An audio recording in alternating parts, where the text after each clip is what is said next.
Okay, welcome back to the Evolution Podcast with Mac and Jenn. And we are excited to talk to you a little bit about some of the, I don't know, some of the fascinating things that happen inside of conversations with people, I guess. And today it's going to be talking about the ability to say no and be okay with it. And this is a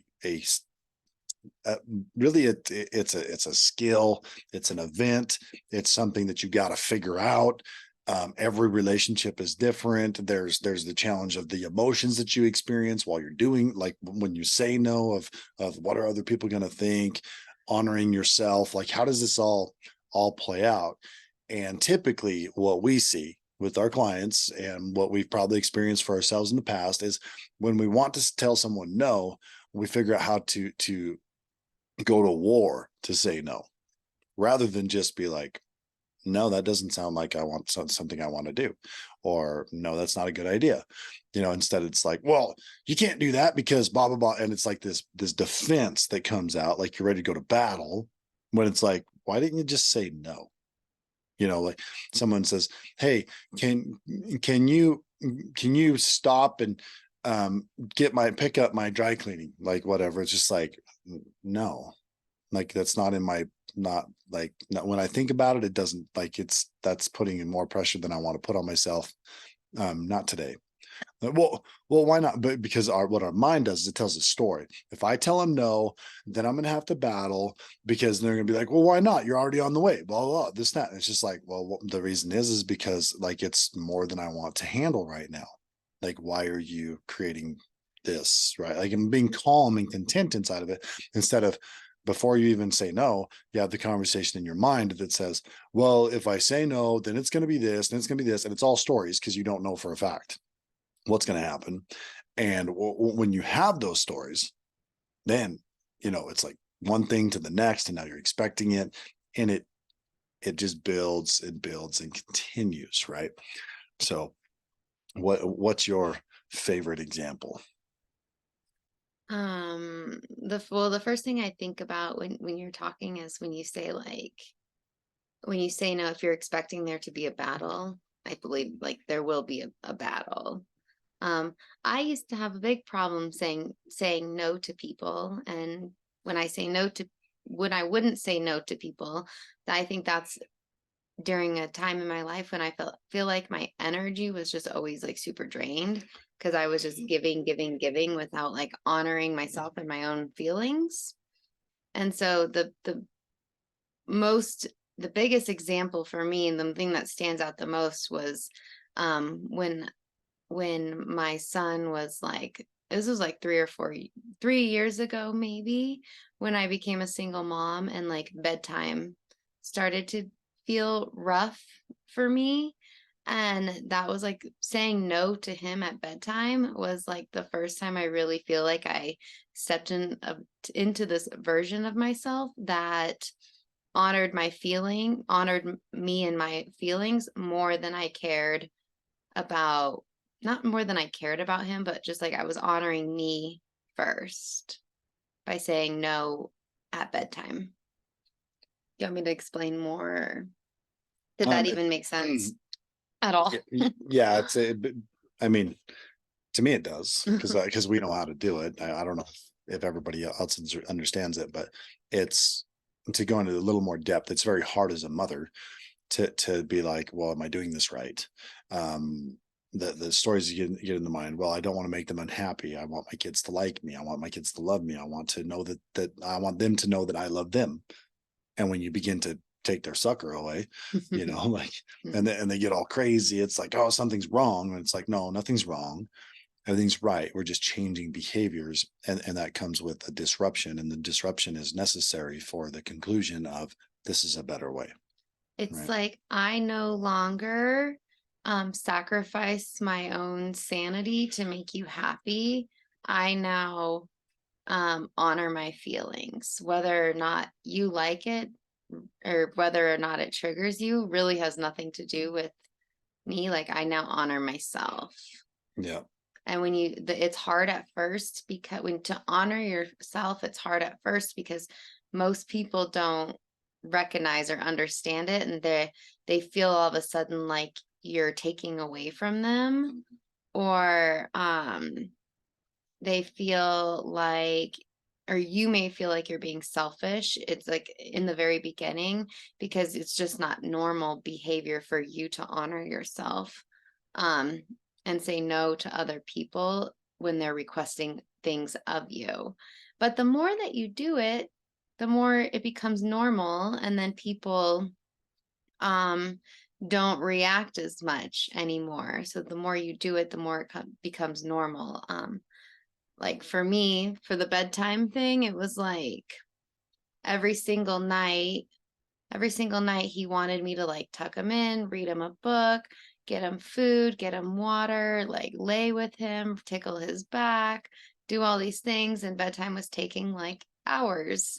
And the whole time I wasn't present because I was just thinking about everything I needed to do, like dishes or answer messages, or, there was other things on my mind that I wanted to do after he would go to bed.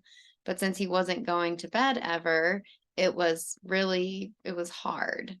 And so finally I said, I decided that I would give him what he wanted 2 nights a week, and the other nights bedtime was going to look like I just go in, I tuck you in, I give you a kiss, I say goodnight, and I walk out. And on the 2 nights that I give you everything you want, like I'm all yours, you get all my energy, all my time. On the other nights, after I tuck you in and shut the door, like I don't want to hear from you again. But on the 2 nights, you get me. On these nights, I don't want to hear from you. It's not that I don't love you, and it's not that I don't want to be here for you. It's just that mommy has things to do, and that's it. And I will say, like, at first it was hard for me to do that because I thought I was kind of scared of his reaction or how he would feel, by me saying no to him on those nights, on those other nights. But it was like, actually, it worked out really well. And so yeah. Yeah, because the key to this is, if you want value to be high, make it scarce. When something is abundant, it's not valued. And so if you're always present, always doing everything and whatever, then the value actually goes down. And a lot of people think, oh, the more I do, the more people are going to value me. False. Because the mind doesn't, it just doesn't work that way. Now, this isn't a game to be manipulated or anything like that or whatever. The real problem here is if I'm working, paying for everything, doing this, doing that, doing all this stuff that should be, that I feel like is the right thing to do, but yet if I try to get something in return and I don't receive it, my first reaction, my almost instinctual reaction is going to be, but I did everything for you and now you treat me this way. That's not a good place to be. Okay. However, if I'm just doing my thing and it's like I'm appreciated and everything else, whatever, but I'm not doing a lot, the less I do, the more I want to do.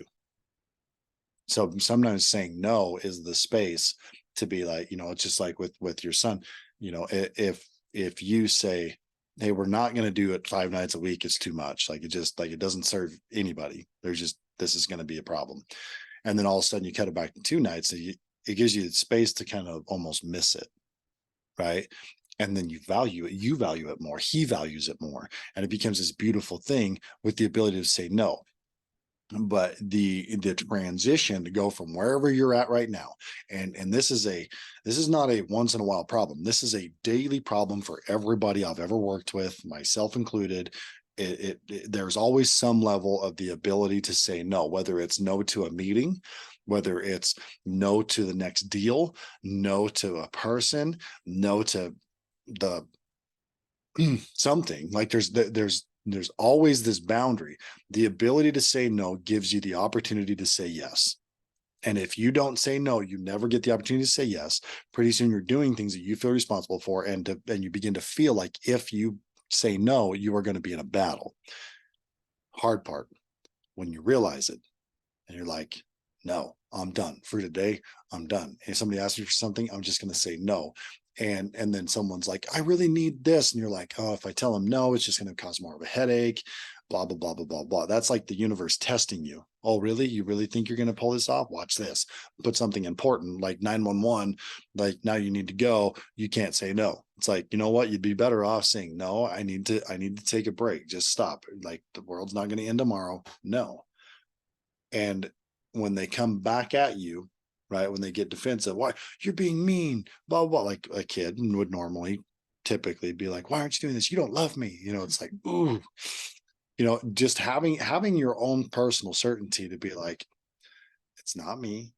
It's just it's a change. And when you take somebody's sucker away, they lose their shit. So it's okay. I do not need to explain this. I do not need to continue this conversation. I don't need any of it. I need to take a break or whatever reason you're saying no for, honoring yourself. You need to fulfill that. If you don't fulfill it, it's called self-sacrificing. Self-sacrificing leads to resentment and blame, in which case you do not operate from a place of abundance, manifesting anything whatsoever, and usually winds up in a dark place. You end up depressed, and depression turns into rage, and then you destroy everything around you. That's the kind of the quick view, like, and obviously when I walk people through these steps, it's like one step at a time, right? Like this takes intense coaching often to change these behaviors. So I strongly suggest that you move into the membership or move into one-on-one coaching or something to fix some of these boundaries that you need to properly set, so that someone can ask you the questions on like, okay, why would you say no? Why wouldn't you say no?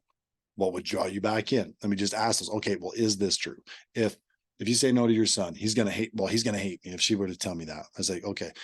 So if you say no to your son over bedtime, he's going to hate you. Is that true? Genuinely, like, is that 100% true? Obviously she'd be like, well, maybe not 100% true. Okay. So it's not true. Okay. Well, what would it be like if it was just absolutely false? What would the story be? And we begin to create different thoughts, different stories in the mind, and realize that it's a very short-term, uncomfortable emotional state to be in that is hard, no matter how big or how small it is. Even here's a good one in relationships. If I can tell there's something going on in her energy, right? Like I can tell something's disrupted. And I'm like, hey, I can tell something's going on. Do you want to talk about it? She's like, not right now. That's fucking hard. Right? Like it's really hard because now I'm like, now I know there's a problem and I don't know what the problem is. Is it me? Is it this? And my mind wants to take off, and I have to just say, I can appreciate that.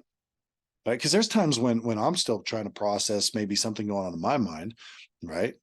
Like I trust her to not go way over here, even though the mind sometimes does go a little bit crazy, right? To past stuff that we've dealt with.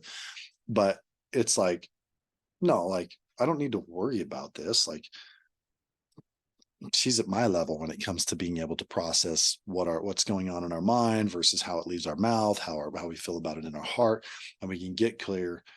And we're both the type of people where if we feel our stories creeping in too much, then we're just going to expose it because we need to, right? And it needs to be, the truth needs to come out.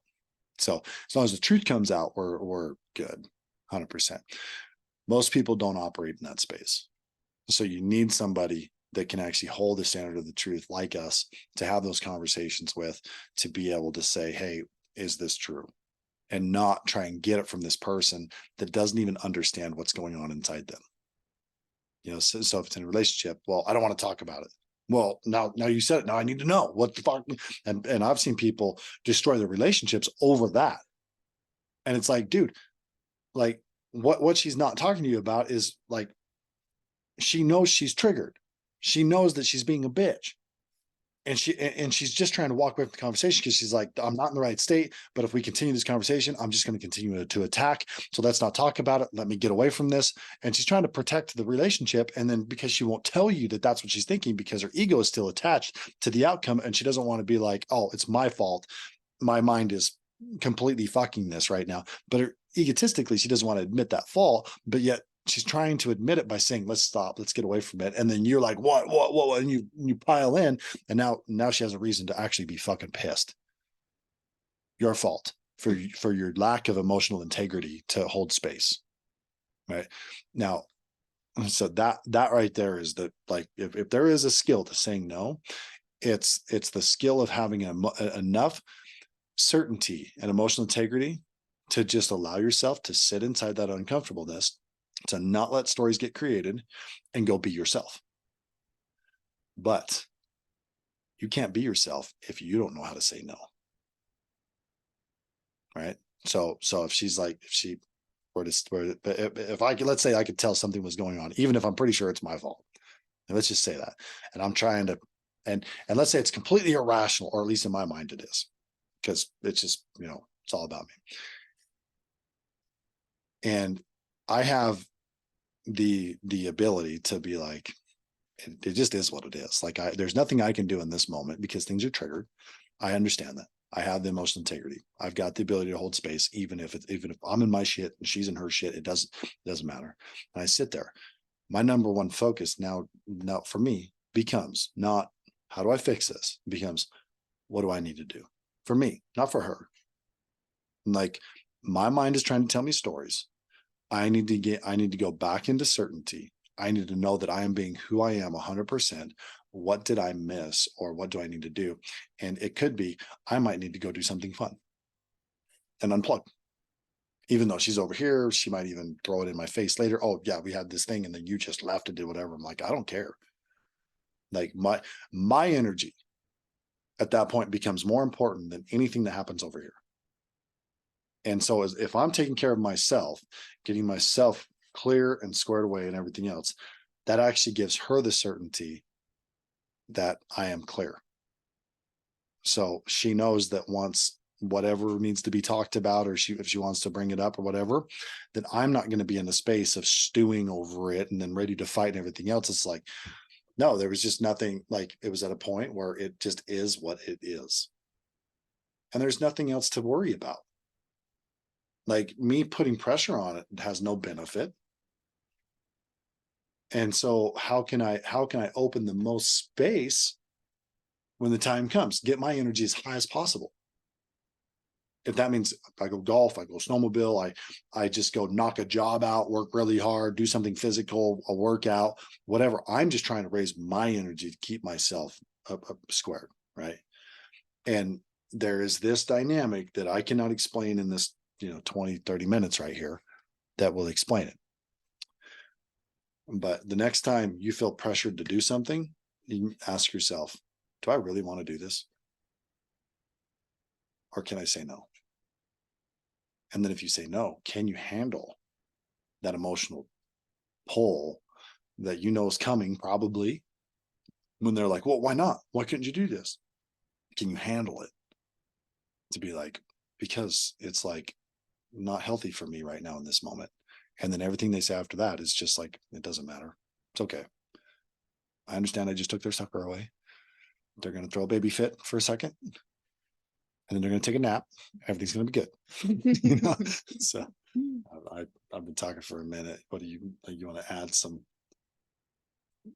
pieces into this? I don't know. Those were good. I'm always just like, yep. Yeah, I'm like reading her thoughts. I can tell. So they're like coming out of my mouth, but I'm, Yeah, I'm sending it to you, and it's just coming out of your mouth, but it's coming out of my brain. Yeah. How about with let's like maybe your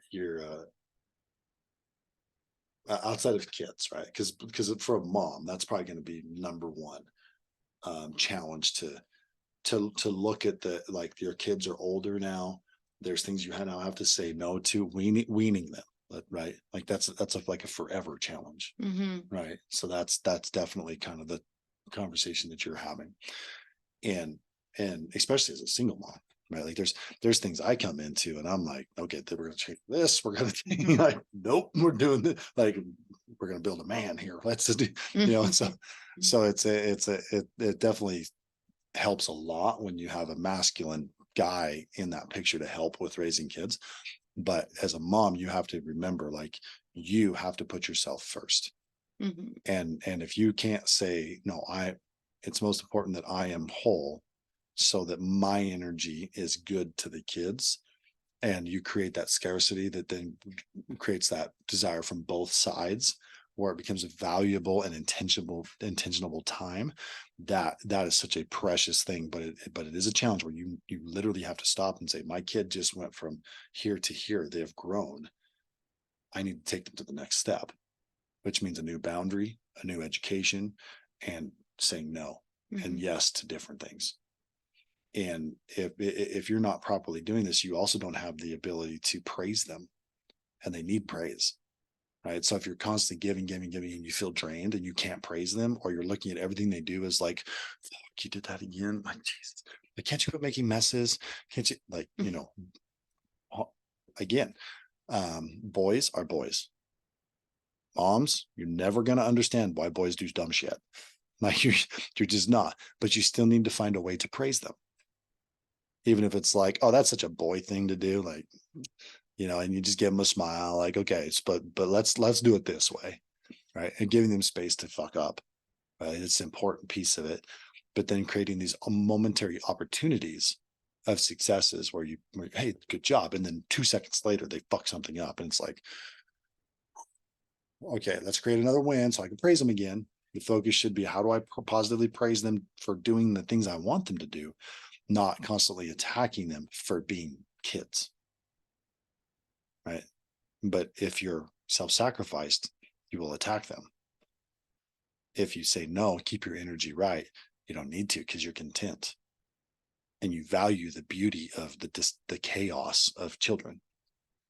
So I kind of feel like when you say that, it's like I feel the same way in relationship. yeah, it's true, Hmm. right? Like there's some level of chaos that becomes beautiful if you give it the space, right? Yeah, give it the space. Hmm. Yeah, Hmm.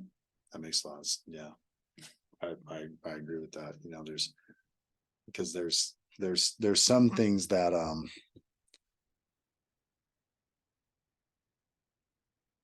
I don't know. Like, we're not perfect, and those imperfections become amazing to some degree, Hmm. right? Hmm. And they can be fun or funny or cute or, I don't know, unique. So yeah, it definitely applies to that as well. Yeah.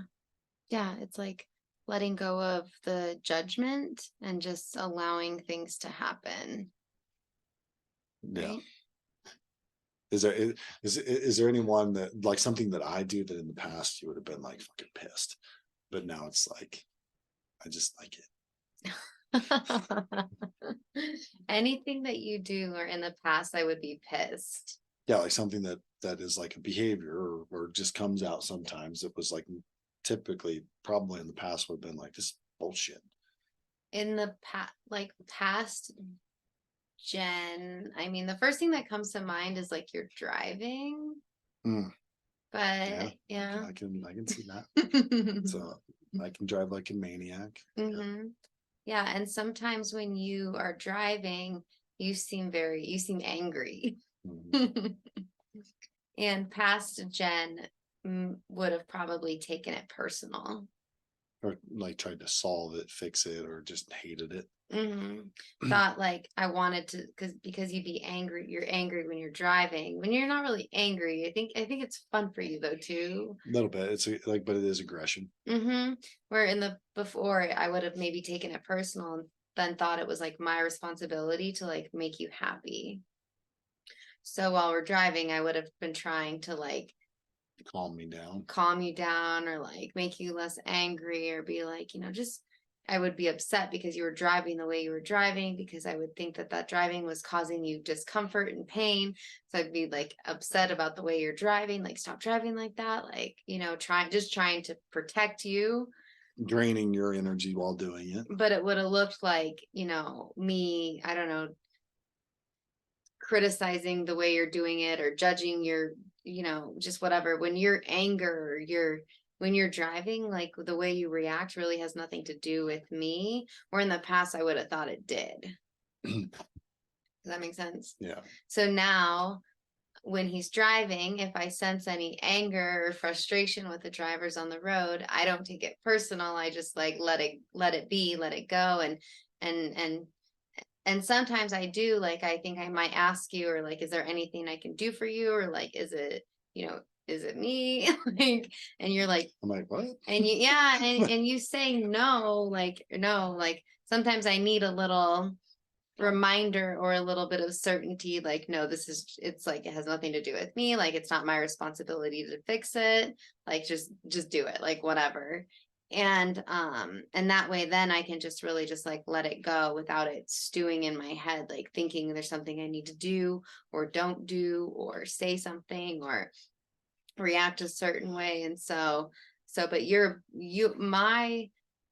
ability to say no to me and your ability to say yes to me makes me able to trust you when you tell me things.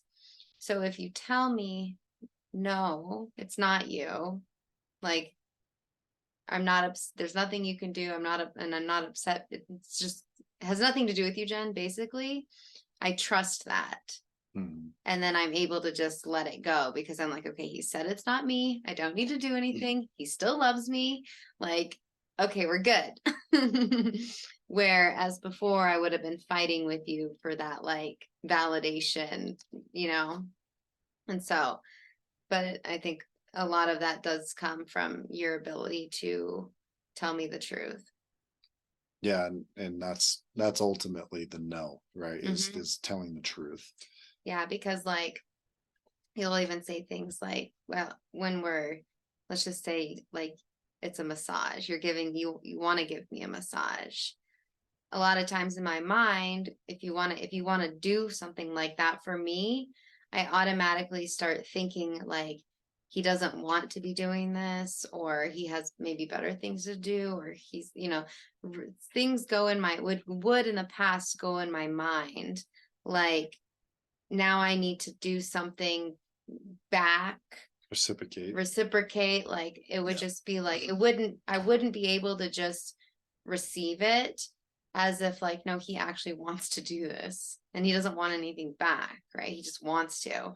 But in the past I would have, been cutting it short or being like, okay, like let me do you now, right? Or like there would have been some guilt in my mind where now, and you're like, And we both struggle with that. I think everybody does. No. Where now it's like, but you will say things like, if I didn't want to, I just wouldn't. Yeah. I would say no, I wouldn't do it. And if I want to, like, I will. And if I don't want to. So don't even like worry about it. Right. And so because I know like if he doesn't want to, he won't do it. So if he's doing it, it's because he actually wants to do it, not because he feels obligated. Does that make sense? Yeah, and even if you were to ask me, right, like, will you give me a back rub? And let's say I didn't want to, right? I would probably kind of think about it and be like, right now? I'll say something, I'll be like, I'm not really feeling it right now, but I'm like, okay, you know what? I can take 5 minutes. I'm not gonna take 30. I'll take 5 minutes. Be like, okay, I can give you back rub for 5 minutes. Right? And then I'll just do it. Now, if I straight up, I'm like, no, not right now. I'll just tell her, no, not right now. Because like she said, my ability to do that, now she knows that I'm honest. And now she knows that if she's like feeling any guilt or pressure or anything, and then I just tell her and it's done. There's nothing to worry about. But one thing, go back to the driving, because you know how, like, you're not making this into something. It's also allowed you to be able to see like just how intentional I am when I drive. Mm-hmm. Right. So you're seeing the benefits of my crazy versus the destruction of the crazy. I focus more on like what I appreciate and what I love as opposed to anything negative. Like Mhm. I appreciate the fact that you're, getting us point A to B and I don't have to be in the driver's seat. Like, I appreciate the fact that you are so aware of what's going on around us. Like, I appreciate the fact that you have such, like, even though it's chaos, like you're in control, which is also kind of like life. Yeah. Like, I appreciate that, even though like you do drive crazy and sometimes or whatever. Crazy, I think, is kind of relative. Is that the word? But it's like, even though you drive like that, like you still, like, what you're doing. Yeah. I'm my awareness my awareness is as extreme as my driving or more. So even though, yeah, it's crazy, but the reality is, if we were in the worst type of scenario in a car, I'm the most trusted. Yeah. And it's really not even that crazy. It's just fast sometimes. And it's kind of, it's fast, but like, you get us where we need to go. And like, I do appreciate that, because sometimes we're running late. And one of the other, like, to kind of flip this a little bit, there might be times when I want to go like do something or answer this question or do this or like do all these different things. And she's like, no, I don't want to. I just need to like sit still for a little bit. And because I'm not like, well, why? Is there something wrong? Like, and thinking that her like needing to like kind of close off a little bit is like a problem. Or like, what did I do? Or do I need to do something to lift her up? Or like, do I need to like putting all this weight on myself? It's just like, oh no, she just needs to go into that like feminine place and connect with herself, which is fucking beautiful, right? Like, that's amazing. How many women actually like know when to say, hold up, no, this is what I need to do. I need to either go, maybe it's go do something crazy, maybe it's just sit quietly by herself, check out. And there's times when I can tell when she like needs a little space, and I'm like, I'm gonna go for a walk and just give her the space. Like, it's not about me. It's like, let me just honor this, and let me honor the no. And because I think it's amazing. So whereas she could think I'm crazy, aggressive, too much, and by honoring it and honoring herself, she finds that no, it's actually pretty cool that he is so intentional about what he does. Even though it's aggressive, which it is, but it's kind of like, well, that's kind of cool too, because if necessary, I want to know that he can be aggressive, right? Like, it's like there's good to be said. At the same time, I'm like, I know that she has the ability to tell me no or tell me to fuck off if she needs to make sure that she stays whole, because that's what actually gives me the biggest reward, right? Like that I'm like, when I see that kind of come out, like I need this, I'm like, oh shit, like, okay, yes, do it here. And I actually lift her up instead of be like, well, why not? Well, what's this? Well, what's that? Tearing her down. I'm like, oh fuck yeah, like, here, let me fill you up some more. Let me give you more space. How much you need? Like, over the top, because it's after those times that I know everything is true, everything is honest. And so, yes, there is a massive discomfort to go from self-sacrificing. Everybody in your world expects a certain thing from you. You expect a certain thing from you, to saying, fuck it, this is my life, my rules. This is how I'm going to work it. And then sitting in that awkward, unknowing, uncertain place of I don't know what to do here. I can't handle this. I need to talk to somebody, I need to do something. You're freaking out, and you want to sedate with something, or you feel crazy. It's okay. Feel crazy. Live different. Speak different to yourself. Do things differently. Continue to ask yourself the question: is this true? Is this what I want? Be okay with it being wrong for short periods of time, so that the right can come in. Be okay with letting go of people that are wrong, that scenario, situations, your time, all that. It is a fucking process. We did not get here overnight. I would say it took me 40 years to get to here, but it doesn't mean you can't create these wins and create the beauty in between while you do it. So, anything else you want to add to that? That was good. Okay, I think we'll just leave it at that. But you've got the say no so you can say yes. Create the emotional integrity that's required to be able to handle breaking patterns or being in that emotional place that is uncomfortable, and then figure out how is this to my advantage, like change the story, right? So lots of steps and processes here, a lot of different things to think about and figure. But at the end of the day, if you are frustrated with someone else, if you're pointing the finger at somebody else, if you feel like someone else has control over you, if you're being a victim, it's most likely because you lack the ability to handle saying no to things you really don't want to do. Mm. And often most people haven't even asked themselves what they really want and what they want to do. Somebody's be like, I don't want to do that. Okay, well, what do you want to do? Well, I don't know. Well, maybe let's start there. It might be a good idea. So think about that, and we'll catch you on the next round. We'll see you guys soon, and love you guys. Have a